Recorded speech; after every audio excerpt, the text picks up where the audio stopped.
Σοκράτης τι είπε? Εγώ πηγαίνω να πεθάνω και εσείς για να ζήσετε. Ποιο είναι το καλύτερο? Ο Θεός το ξέρει, κανένας άλλος. Δηλαδή, δεν ανήκουν επίθετα στο Θεό. Κάτι θα λέτε? Ναι, δεν ξέρω αν καταλαβαίνω ακριβώς τι λέτε, αλλά σκεφτόμουν ότι ίσως είναι μια παρηγοριά για τους ανθρώπους να θεωρούν τον Θεό ότι βάζει δοκιμασίες στους ανθρώπους, γιατί δεν μπορούν να εξηγήσουν, ας πούμε, πώς μπορεί ένα παιδί, ο γιος, η κόρη κάποιου να πεθαίνει από καρκίνο, ένα μικρό παιδί, ας πούμε. Οπότε πρέπει να το εξηγήσουν ότι υπάρχει κάποιο σχέδιο. Φαντάζεσαι ένα Θεό να κρατάει ένα σαν ηρμό κοντρόλ και εσύ προσεύχεσαι, πάχεις από μια αρρώστια ότι εσύ κάποιος, όχι να πούμε, και είναι αυτός πιστός, ναι, να τον κάνουμε καλά. Ο άλλος είναι άστον εκεί να πάει. Φαντάζεσαι έναν τέτοιο Θεό? Ο κόσμος είναι αυτορυθμιζόμενος. Αν ο Θεός δημιούργησε τον κόσμο, τον άφησε να λειτουργεί. Να μου πεις, μπορεί να παρέμβει? Αν μιλήσω χριστιανικά, μπορεί κάποτε να παρέμβει. Αν έχεις τόση μεγάλη, ας πούμε, πίστη, είναι η πίστη σου εσένα που κάνει το Θεό. Ή τη θεότητα ή την αρχή του κόσμου να παρέμβει, ας πούμε, και να διαμορφώσει τα πράγματα. Αλλιώτικα. Να είναι ένας. Υπάρχουν είναι το λεγόμενο θαύμα. Το θαύμα τι είναι? Είναι η ανατροπή του φυσικού νόμου. Ο νους του ανθρώπου δεν τα χωράει. Έτσι και βάλεις το νου σου μέσα σε αυτά, έπλεξες άσχημα. Δεν βγαίνεις από μέσα. Καλύτερα είναι να πεις. Γι' αυτό πέρα από τον λόγο υπάρχει η πίστη. Η πίστη είναι μια άλογη δύναμη του ανθρώπου. Όμως, επειδή τίποτε δεν είναι διακριτό και η πίστη ακόμα έχει το χαρακτηριστικό αυτό της μιας εύλογης διαργασίας. Στον Πλάτωνα η πίστη ήταν μια κατώτερη μορφή γνώσεως. Ήταν τα πράγματα. Αν αυτό είναι το είδωλο που το βλέπεις μέσα εκεί, αυτή είναι η εικασία, βλέπεις το στυλό. Η εικασία είναι η εικόνα του. Αυτό το στυλό είναι η πίστη. Και υπήρχε η διάνοια παραπάνω, μαθηματικές έννοιες και ο λόγος. Η νόηση. Έτσι θα λέει. Ναι. Έχουμε μια εκκλησία εδώ στην Ευαγγελίστρια. Όταν μπαίνεις μέσα έχει μια ταμπέλα που λέει, εννοείς αν θυμάμαι καλά, ότι κάθε άνθρωπο όταν γεννηθεί, ο Θεός του δίνει τόσες δοκιμασίες και τόσο πόνο όσο μπορεί να αντέξει. Εσύ το πιστεύεις αυτό? Ναι. Δηλαδή ο Θεός τώρα θα έρθει να δώσει στον καθένα τις δοκιμασίες. Ο άνθρωπος πρέπει να έχει μια πίστη σε κάτι παραπάνω. Άλλο. Ναι. Το τόπο. Ναι. Ναι. Αυτό το πράγμα. Ναι. Ναι. Αλλά ναι. μην θεωρήσεις, έχει δίκιο επίκαιρο. Μια φιλοσοφία δεν είναι για την ακολουθούμε. Πιστά. Ναι. Όμως υπάρχουν φιλοσοφήματα τα οποία είναι τόσο κοντά στην αλήθεια. Πρέπει να τα δεχτούμε σε ένα σημείο. Ναι. Δηλαδή, ο Θεός είναι υπερβατικός γιατί να το φοβάσαι. Βλέπει, αυτό δεν πρέπει να είναι άφοβον ο Θεός. Και αυτός ο οποίος δεν πίστευε στο Θεό, έλεγε ότι αυτό το πιστεύουν οι άνθρωποι, πρέπει να τον θέσουμε εκεί που είναι. Είναι υπερβατικός. Δεν είναι, έχει ένα πιχάρι από καλά και κακά και δίνει στους ανθρώπους. Ούτε δοκιμάζει τους ανθρώπους ο Θεός. Εσύ, ο Θεός σου έδωσε τον νου, σου έδωσε την πρίκα αυτή. Μάλλον δεν το καταλάβατε το καλά. πρικιό, ναι. Δεν τον φοβάσαι τον Θεό. Ναι. Απλά όταν σου έρχεται μια αναποδιά στη ζωή, ναι. Πιστεύεις κάτι ανώτερο, πιστεύεις στον Θεό για να μπορέσεις να το ξεπεράσεις. Αυτό δεν είπαμε. Όταν το ξεπερνάς, το συνεχίζεις. Και όταν σου έρχεται κάτι άλλο και σου λέει ότι δέχεσαι όσα μπορείς να αντέξεις στον καθένα. Και όσα δεν μπορείς. Και όσα δεν μπορείς να αντέξεις. Αλλά δεν είναι εκ Θεού αυτά. Δεν είναι εκ Θεού αυτά. Δηλαδή, δεν μπορούμε να κάνουμε το Θεό επειδή δημιούργησε τον κόσμο συστατικό στοιχείο του κόσμου. Αυτός είναι ο θεοπαντισμός. Ή ο πανθεϊσμός. Να μου λέει και ένας Εγγλέζος στο χωριό μου, δεν βλέπεις αυτό το λουλούδι μου, λέει, αυτός είναι ο Θεός που μεγαλώνει. Τον κακό σου τον καιρό είναι αυτό ο Θεός. Αυτός είναι ο πανθεϊσμός. Είναι αυτές οι αντιλήψεις. Ο Θεός είναι υπερβατικός. Άλλωστε, δεν μπορεί μια δημιουργία η οποία έχει αυτά τα χαρακτηριστικά να έχει δημιουργηθεί από ένα όν που έχει τα ίδια χαρακτηριστικά. Αλλά τελείως διαφορετικό. Δηλαδή δεν μπορεί το α να προέρχεται από το α, αλλά από το μη α. Ναι. Να δημιουργηθεί. Αυτά. Ναι. Άφοβον λοιπόν ο Θεός. Το δεύτερο που του επίκεντρωσε, η δεύτερη από την τετραφάρμακο είναι ανέστητον ο θάνατος. Ανέστητον ο θάνατος. Ο θάνατος δηλαδή, ο θάνατος είναι μια διάσταση της ζωής τόσο κρίσιμη και τόσο σημαντική που βλέπετε ότι δεν υπάρχει άνθρωπος στον κόσμο ο οποίος να μην αισθάνεται δέος μπροστά στο θάνατο. Και προφανώς μπροστά στο θάνατο των οικείων προσώπων, των αγαπημένων προσώπων. Και προπαντός δεν φαντάσου να σου πει το παιδί σου, μα κάποια στιγμή θα πεθάνεις και εσύ. Τι θα του πεις? Όχι. Δηλαδή αυτή η διαφώτιση πάνω στα θέματα αυτά είναι καταπληκτική. Ο Επίκουρος έδωσε ορισμένες σκέψεις που μαλακώνουν τους φόβους του ανθρώπου πάνω σε αυτά. Ενώ σου λέει ζεις, θάνατος δεν υπάρχει. Γιατί ο θάνατος συλλαμβάνεται με τις αισθήσεις. Άρα λοιπόν δεν πρέπει να το φοβάσαι. Γιατί όταν έρθει ο θάνατος, αίσθηση δεν υπάρχει. Άρα λοιπόν, και όταν ζεις εσύ, θάνατος δεν υπάρχει. Και όταν έρθει ο θάνατος, έχεις φύγει εσύ. Άρα τι να το φοβάσαι? Άρα τη ζωή να τη χαίρεσαι. Αυτό το είπε για να χαίρεσαι τη ζωή. Για να καταστήσει, για να αιτιολογήσει ότι ο σκοπός της ζωής είναι η ειδονή. Είναι η καταστηματική ειδονή, η αταραξία αυτή. Και όχι να τον περιφρονείς, αλλά ο θάνατος πράγματι δεν είναι τίποτα. Φαντάσου, λέει, να φοβάσαι κάτι που αναμένεται, που όταν έρθει δεν το φοβάσαι. Δεν υπάρχει λόγο να το φοβάσαι. Γιατί όταν έρθει αυτό λείπεις εσύ. Να μου πεις τώρα, και μετά θάνατο. Αυτό είναι άλλο πράγμα.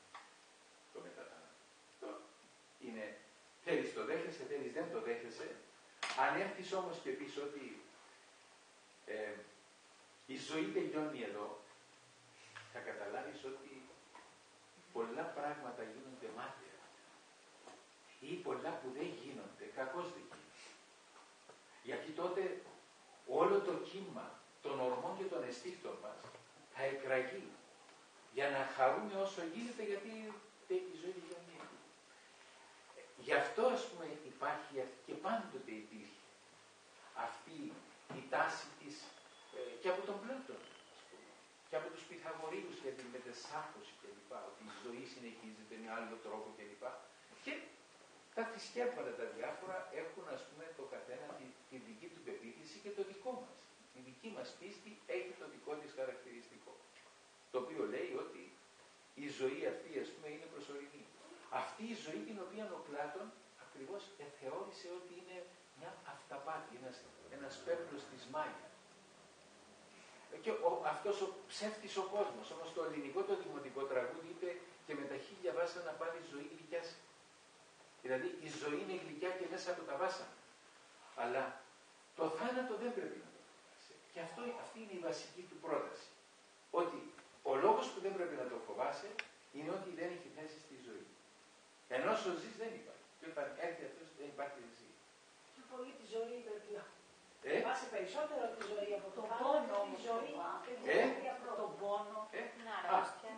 Τον πόνο. Ο πόνος λέει και η αρρώστια αυτά είναι του τρίτου και του τέταρτου ας πούμε. Ότι το καλό είναι εύκολο, το κακό είναι το αντέχεις ευκολότερα.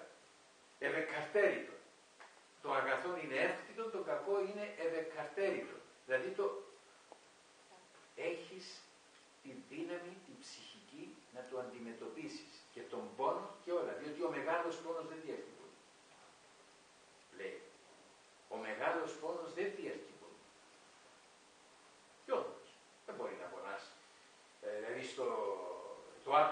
αυτόν τον πόνο, το αντέχεις.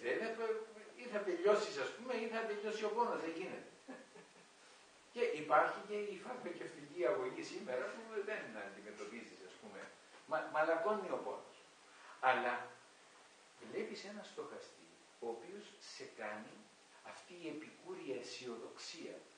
Είναι ακριβώς σκορπά, δημιουργεί όλες εκείνες τις προϋποθέσεις για να χαίρεσαι και τον εαυτό σου και τη ζωή και τους άλλους και την παρουσία των άλλων δίπλα σου.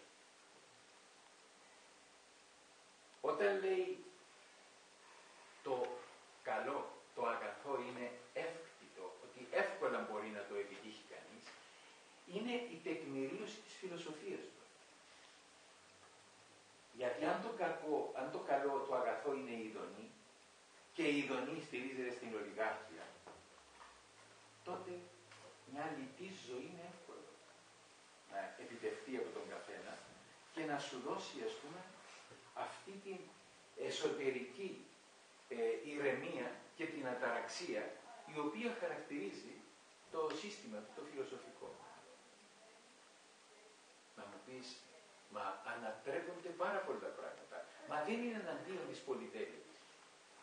Θα έλεγε, ας πούμε, ότι έλεγε και ο Καζαντζάκης. Είναι ευλογημένη η πολυτέλεια, είναι ευλογημένη όμως και η ολιγάρχεια.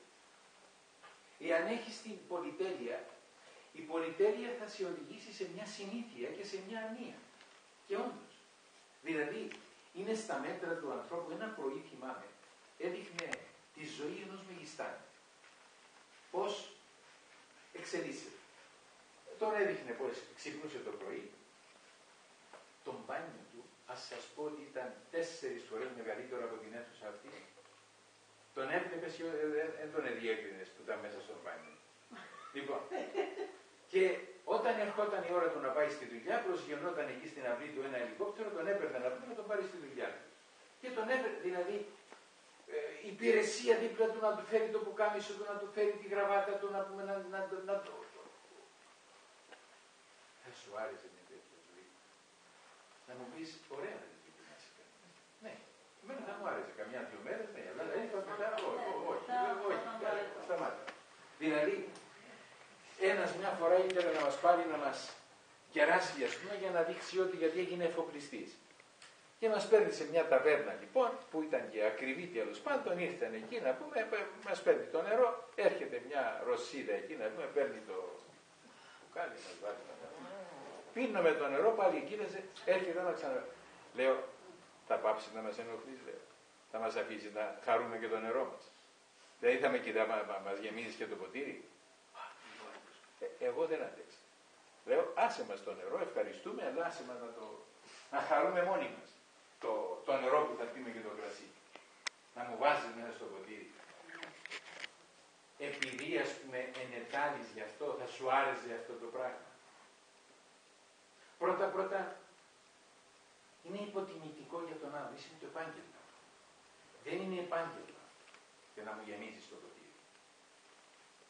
Γιατί δείχνει την ανισότητα την κοινωνική και δείχνει κατά κάποιο τρόπο την υποβάθμιση του ανθρώπινου όντως. Αυτό. Και βλέπετε ότι η σοφία του λαού λέει ότι κανενός οι τσέπες μετά. Γι' αυτό υπάρχει και το τέλος της ζωής. Όταν το έχει κανείς υπόψη του αυτό το φωτεινό σημάδι μεταξύ των δύο σκοτεινών άκρων, δηλαδή της μήτρας και του μνήματος, τότε καταλαβαίνει πως η ζωή έχει άλλη σημασία. Και ο Επίκουρος ακριβώς έρχεται να υπερτονίσει αυτό το φωτεινό διάστημα και να διαφορήσει για την τελική αυτή η κατάληξη και σου λέει μην την λογαριάζεις, μην την υπολογίζεις. Γιατί με τα επιχειρήματα τα οποία ακριβώς ανέπτυξε. Ναι. Θέλω να ρωτήσω, είπατε λοιπόν ότι είναι μια αισιοδοξία εσωτερική η θεωρία του Επίκουρου. Αλλά μου έρχεται στο μυαλό, υπάρχει ένα σαν σύνδρομο που λέγεται της Πολιάννας, που είναι μια ηρωίδα βιβλίων, η οποία βλέπει όλα τα καλά, στο κακό βλέπει καλό. Και υπάρχει μια θεωρία η οποία λέει ότι αυτό είναι και μια παγίδα. Δεν βλέπει και στο καλό κακό. αυτή ζει σε πολύ τραγικές συνθήκες και είναι ένα κοριτσάκι το οποίο βρίσκει και στην αναπηρία κάτι καλό, ας πούμε. Γενικά κάπως έτσι πάει. Αλλά υπάρχει και μια παγίδα σε αυτό, ότι μπορεί να ζεις αυτό το δικό σου κόσμο της αισιοδοξίας και να μην βλέπεις ότι υπάρχει πρόβλημα. Ότι υπάρχει πρόβλημα, δηλαδή. Ίσα-ίσα, τα προβλήματα τα βλέπεις, αλλά τα προβλήματα τα αντιμετωπίζεις αισιόδοξα. Δεν σε λυγίζουν ακριβώς οι δυσκολίες. Γιατί δεν λέει ο Επίκουρος ότι να ξέχασε ότι υπάρχουν κακά αρρώστιες κλπ. Όχι, δεν λέει τέτοιο πράγμα. Απλώς να μην σε λυγίζουν αυτές οι δυσκολίες. Να τις λες καλώς ήρθετε. Ό,τι έκανε ο Ζαρατούστρα που κοιμόταν κάτω από το δέντρο και ήρθε μια οχιά και τον δάγκωσε. Και της λέει ευτυχώς που ήρθε γιατί είναι μακρύς ο δρόμος. Του λέει δεν είναι μακρύς ο δρόμος σου γιατί σου έβαλα δηλητήριο και σε λίγο θα πεθάνεις. Της λέει δεν είσαι τόσο πλούσια ούτε δηλητήριο να μου χαρίσεις. Και τροπιασμένη λέει η οχιά γύρισε πίσω, ρούφηξε το αίμα από το δηλητήριο από την πηγή και ο Ζαρατούστρας συνέχισε τον δρόμο του. Εάν λέει δείξεις σε κάποιον που πάει να σου κάνει κακό ότι είναι καλό που σου έκανε, τότε τον αφόπλησες πλήρως. Καταλαβαίνει πόση αδυναμία έχει η δύναμη στα χέρια του. Για διάβασε το οικόπεδο με τις Σουκνίδες στο Άξιον Εστί, με τον Λευτέρη εκεί, που τον έφτισε λέει και ο Λευτέρης έμεινε εκεί, ούτε έκυψε ούτε τίποτε. Κάθε ένας που στέκονταν μπροστά του έκυψε το κεφάλι. Ο Λευτέρης δεν είναι. Λευτέρης από το ελευθερία. Λοιπόν, τον έφτισε, τον έκανε, δεν έκανε και έβγαλε το πιστόλι λέει και τον σκότωσε. Όταν είδε λέει πόση αδυναμία έχει η δύναμη στα χέρια του. Γιατί είναι από αδυναμία, είναι από δειλία που έκανε την κίνηση να το σκοτώσει. Το κακό που πάει να σου κάνει ο άλλος του αποδεικνύεις ότι είναι αδύνατο. Δεν έχει δύναμη το κακό που πάει να σου κάνει. Ή και το ίδιο το κακό που σου συμβαίνει λες υπάρχουν ορισμένα πράγματα τα οποία δεν λένε ότι οι διατυπώσεις του Επικούρου είναι αψεγάτιαστες από αρχής μέχρι τέλος. Και εγώ λέω, ωραία, ο πόνος, ο μεγάλος, διαρκεί λίγο, όντως. Φαντάζεσαι όμως να πας και να σου πει ο γιατρός, ξέρεις, έχεις 6 μήνες ζωής. 6 μήνες δεν είναι μικρό διάστημα. Ή να σου πει να πω, έχει ακόμα και 2 χρόνια να σου πει. Πώς θα είναι αυτά τα 2 σου χρόνια? Μπορεί να είναι όμως σαν αυτή την κινηματογραφική ταινία που έδειχνε έναν πενηντάρι ο οποίος έζουσε τη ζωή του την προγενέστερη, ας πούμε, με πολύ πλαδαρό τρόπο. Δεν έπηγαινε στη δουλειά του, πήγαινε στο σπίτι του, εκατέθετε τα λεφτάκια του στην τράπεζα, να πούμε, περνούσε ωραία, έτρωγε, έπινε, διασκέδαζε, δεν είχε ούτε οικογένεια ούτε τίποτε να πούμε. Περνούσε και σε κάποια στιγμή του λέει, έχεις 6 μήνες ζωή. Αυτός ο άνθρωπος, αυτός ο τύπος, μέσα σε 6 μήνες έζησε ό,τι δεν έζησε 50 χρόνια. Δηλαδή, αυτό το εξάμηνο συνόψιζε όλη την προγενέστερη του ζωή. Δηλαδή που είχε πάει χαμένη. Και αν πέθανε τι, έζησε τη ζωή του. Άλλωστε κανένας δεν πιστεύει ότι σε αυτόν τον κόσμο, οι περισσότεροι νομίζουν ότι εδώ στον κόσμο ήρθαμε για να μείνουμε αιωνίως. Γι' αυτό λένε και οι ξένοι ότι, το έλεγαν για τους Κυπρίους, δεν ξέρω αν ισχύει και για εδώ, έλεγαν ότι ένας Κύπριος χτίζει ένα σπίτι, λέει, λες και θα ζήσει 1000 χρόνια και κάθεται σε δημιουργεί ένα τραπέζι, λέει, όταν καλεί τους φίλους του, λες και είναι 1000 χρόνια νηστικός. Δηλαδή, ναι. Όταν έχεις επίγνωση αυτών των πραγμάτων, οτιδήποτε μπορεί να αντιμετωπίσεις. Το ξέρεις ότι υπάρχουν δυσκολίες, ξέρεις ότι υπάρχουν δεινά. Όμως, τα αντιμετωπίσεις με τον πιο επικοδομητικό τρόπο. Βλέπετε λοιπόν ότι αυτές οι φιλοσοφίες, αυτά τα φιλοσοφικά συστήματα δεν είναι απλώς διατυπωμένα σε ένα χρονικό διάστημα του παρελθόντος και αποτελούν αρχαιολογικά μνημεία. Όχι. Έχουν προεκτάσει βάσεις μέχρι τις μέρες μας. Γιατί είναι συγκλονιστικά αυτά που λένε για όλα τούτα τα κέρια ζητήματα που απασχολούν διαρκώς τον άνθρωπο και τον κόσμο. Και βλέπεις ότι και η ψυχολογική σου κατάσταση είναι διαφορετική. Ξέρετε ότι σε μια φάση της ζωής μας, όλοι μας, περνούμε δύσκολα. Δηλαδή οι μεταφυσικές αγωνίες προπαντός. Ένα παιδί σε κάποια στιγμή της εφηβείας του αντιλαμβάνεται και από τα σπουδές του και από το κάθε τι ότι η ζωή αυτή είναι προσωρινή. Ότι οι γονείς του, ας πούμε, βλέπει αρρωσταίνει, να πούμε αγωνία, αν θα περάσει την αρρώστια, δεν θα την περάσει, ή πότε θα έρθει κλπ. Ότι και λέμε ότι είναι καλύτερα να φεύγουν οι γονείς πρώτα και μετά τα παιδιά, γιατί δεν είναι καλά. Δεν είναι καλό το αντίθετο. Είναι αβάσταχτο. Είναι ό,τι χειρότερο μπορεί να τύχει σε έναν άνθρωπο. Τα γνωρίζεις λοιπόν αυτά. Εφόσον λοιπόν τα γνωρίζεις, αν δεν ενισχύσεις τους μηχανισμούς άμυνας σου προκειμένου να τα αντιμετωπίσεις, θα σε ρίξουν. Δηλαδή θα σε κάνουν να πέσεις. Και έχουμε τις φοβίες μας. Θα τα δούμε την επόμενη φορά όσοι παρακολουθείτε την ψυχολογία στα προβλήματα της εφηβείας. Θα δείτε πόσα προβλήματα. Για θυμίσου όταν ήσουν έφηβος. Εγώ προσωπικά έλυσα τα προβλήματα μου διαβάζοντας Καζαντζάκη κυρίως. Δηλαδή, Βίος και πολιτεία του Αλέξη Ζορπά. Ο καπετάν έβλεπες, ας πούμε, τι σημαίνει. Διαβάζεις τον καπετάν Μιχάλη και να σου λέει ότι έξινε, ή τον αναφορά στον Γκρέκο, που είναι η βιογραφία του. Έξινε, λέει, το μολύβι του με το σπαθί. Έδειχνε έναν άνθρωπο υπεράνθρωπο. Και μπορεί να λύσεις τα προβλήματα σου πολύ περισσότερο διαβάζοντας Νίτσε και κατανοώντας το. Γιατί δείχνουν όλοι αυτοί ένα λεβέντικο τρόπο αντιμετώπισης της ζωής, έναν παλικαρίσιο τρόπο. Και βέβαια λύνεις αυτά τα προβλήματα με εσωτερήκευση ορισμένων αξιών με τις οποίες έρχεσαι σε αναμέτρηση.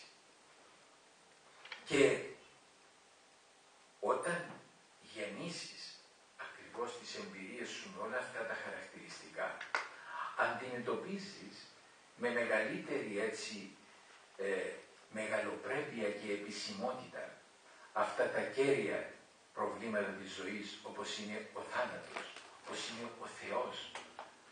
Είναι μεγάλα θέματα αυτά, πάρα πολύ μεγάλα. Και όταν λέει κάποιος πολλές φορές έρχεται και λέει εγώ να πιστεύεις στο Θεό, ο Θεός, ένα λεπτό, εσύ που δεν πιστεύεις στο Θεό, έχεις αποδείξεις ότι δεν υπάρχει? Όπου κατά τον ίδιο τρόπο που λες και σε αυτό που πιστεύει έχεις αποδείξεις ότι υπάρχει, περισσότερες αποδείξεις θα σου πει αυτός που πιστεύει ότι υπάρχει, παρά αυτός που πιστεύει ότι δεν υπάρχει. Λοιπόν, είτε υπάρχει όμως είτε δεν υπάρχει, και πες ότι το βέβαιο είναι ότι υπάρχει, τότε η ζωή σου προσχάται ένα νόημα το οποίο καθορίζεται από αυτό το απόλυτο. Διότι εσύ είσαι πάντοτε σχετικό μέγεθος. Ένα απόλυτο μέγεθος μας χρειάζεται, όπως μας χρειάζεται και στη γραμματική. Όποιος ξέρει γραμματική καταλαβαίνει τι εννοώ. Υπάρχει ένας όρος μέσα στη γενική απόλυτη επιρρηματική, ας πούμε, μετοχή, που δεν έχει μια σχέση το υποκείμενο της με κανέναν άλλον όρο της πρότασης. Του ηλίου ανατέλλοντος οι στρατιώτε όδευσαν. Το ανατέλλοντος έχει ως υποκείμενο του ηλίου. Ποια σχέση έχει οι στρατιώτε όδευσαν με το ηλίου? Καμία. Λοιπόν, το βλέπεις ότι όπως ισχύει στην πρόταση, ισχύει στη ζωή. Υπάρχει το απόλυτο. Και λέμε ότι από το απόλυτο προήλθε ο κόσμος. Ξέρεις, είτε προήλθε από έκρηξη, είτε προήλθε από... Το ζήτημα του Θεού, τουλάχιστον στον επίκτητο, έχει αυτή τη βασική αρχή. Άφοβον ο Θεός. Το Θεό δεν πρέπει να το φοβάσαι. Και το λέει αυτό ένας ηλιστής, ο οποίος το σύστημα του δεν δέχεται. Θεό. Και ότι όλα ας πούμε απόκεινται στον άνθρωπο. Και εφόσον πιστεύουν οι άνθρωποι ότι υπάρχει Θεός, δεν το φόβονται. Γιατί δεν υπάρχει λόγος, γιατί η μακαριότητα του Θεού δεν έχει σχέση με τα κακά του κόσμου. Τα κακά του κόσμου οφείλονται στην ατέλεια του. Γιατί δεν μπορεί ένα δημιουργημένο σύνολο να είναι τέλειο. Αυτός ο κόσμος είναι ο καλύτερος δυνατός. Γιατί έχει θέση για το κάθε τι. Και το καλό και το... Πρώτα πώς θα υπήρχε το δίκαιο αν δεν υπήρχε το άδικο. Πείτε μου, αν λέτε αυτό είναι μια δίκαιη πράξη.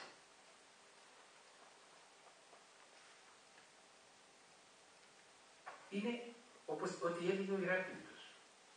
Ο πόλεμος είναι μέσα στη φύση πάντων πατήρ. Υπάρχει αυτή η αναμέτρηση μεταξύ των όντων η οποία είναι αδιάλειπτη. Και δεν υπάρχει μόνιμος νικητής. Εναλλάσσονται, όπως εναλλάσσεται η μέρα τη νύχτα. Και αυτό πρέπει να είναι κανένας έτοιμος για το κάθε τι. Και όταν έχει αυτή την προπαιδεία μπορεί να αντιμετωπίσει οτιδήποτε με τον ευσχημότερο και τον καλύτερο τρόπο. Δεν ξέρω αν έχετε να ρωτήσετε οτιδήποτε. Βλέπετε ότι η ψυχολογία σας, η ψυχολογία ενός ανθρώπου ενισχύεται από όλα αυτά.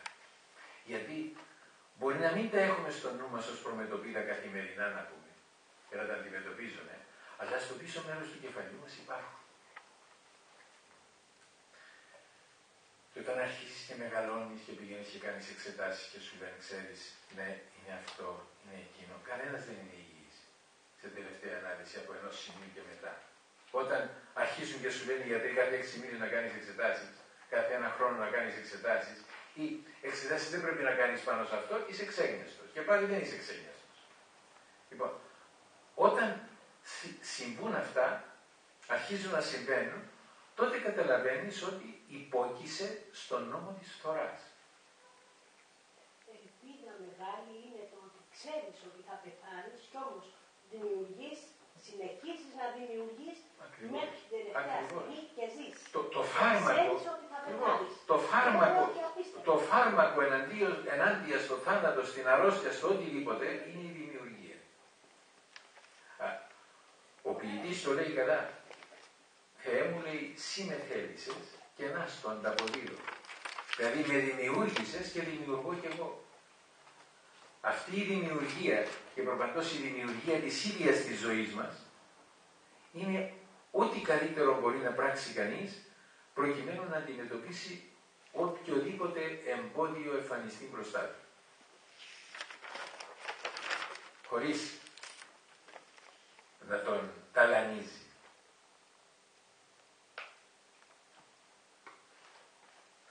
Θα σε προβλημάτισαν αυτά. Εγώ θέλω να σας ρωτήσω, τα γνωρίζατε αυτά? Όχι. Αυτή η τετραφάρμακος είναι καταπληκτική, πραγματικά. Η εξήγηση της λέξης τετραφάρμακο... Γιατί είναι τετραπλή. Άφοβον ο Θεός. Ανέστητον ο θάνατος. Δεν τον αισθάνεσαι το θάνατο. Ανέστητον ο θάνατος. Το αγαθόν εύκτητο. Εύκολα το επιτυχάνεις. Εδώ πέρα, πού πάνε οι προηγούμενες διατυπώσεις που έλεγαν ότι είναι ανάντης ο δρόμος της αρετής, ότι είναι κακοτράχαλος, ότι ξέρω εγώ είναι. Διότι εδώ αρετή δεν είναι αυτό το αγαθό, το δύσληπτο και το δυσκατάφυτο. Εδώ αγαθό είναι η ολιγάρκεια. Αγαθό είναι μια καταστηματική ειδονή. Μια αταραξία, εσωτερική γαλήνη, που προστάται κανείς με τη φρόνηση. Αυτό το μείγμα γνωστικής και ηθικής εμπειρίας. Το αγαθόν εύκτητον, το δεινόν ευεκαθαίριτον. Δηλαδή μπορείς να το αντιμετωπίσεις εύκολα. Είναι αισιόδοξο πράγματι μήνυμα. Δεν σου λέει ότι τα κακά σε συντρίβουν. Αν τα αντιμετωπίζεις ωραία δεν σε συντρίβουν. Αυτός είναι ο Επίκουρος. Και κάτι άλλο που ξέχασα προηγουμένως που διακόψατε. η αυτάρκεια είναι κάτι πάρα πολύ σπουδαίο, διότι το σύστημα τώρα μας έχει μάθει να μην είμαστε πλέον αυτάρκεις. Να ζητάμε, να δημιουργείται αυτός ο καταναλωτισμός, ο υπέρμετρος. Και αυτό μας κάνει να μην νιώθουμε πλέον. Όχι μόνο να ζητάμε. Κατεβαίνεις στα σκαλάκια να πω και βλέπεις έναν κάθεται εκεί να πούμε και και λες και εσύ, καλά γιατί δεν πάει στην ύπεθρο να πάει να δουλέψει. Έχει ο κόσμος να χρειάζεται εργατικά χέρια, μια χαρά είναι. Μια χαρά είναι. Πολλές φορές. Στην Τουρκία δεν είναι. Λοιπόν, θα πας να δουλέψεις. Πολλές φορές όμως υπάρχουν άνθρωποι που δεν μπορούν να το κάνουν. Δεν μιλάμε για αυτούς. Μιλάμε για αυτούς οι οποίοι είναι κομπιναδόροι και που εκμεταλλεύονται την καλή, ας πούμε, προαίρεση των ανθρώπων. Έτσι πάνω σε αυτές τις βάσεις, ας πούμε, όταν στηρίζει κανείς τη ζωή του, σίγουρα αντιμετωπίζει τα πράγματα τουλάχιστον όπως έρχονται με τον καλύτερο τρόπο. Αυτά είχα να σας πω. Δεν ξέρω αν έχετε οτιδήποτε άλλο να ρωτήσετε.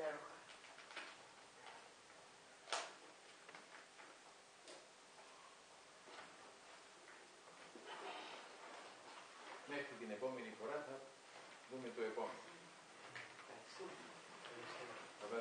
Που δεν είναι το άλλο Σαββατοκύριακο.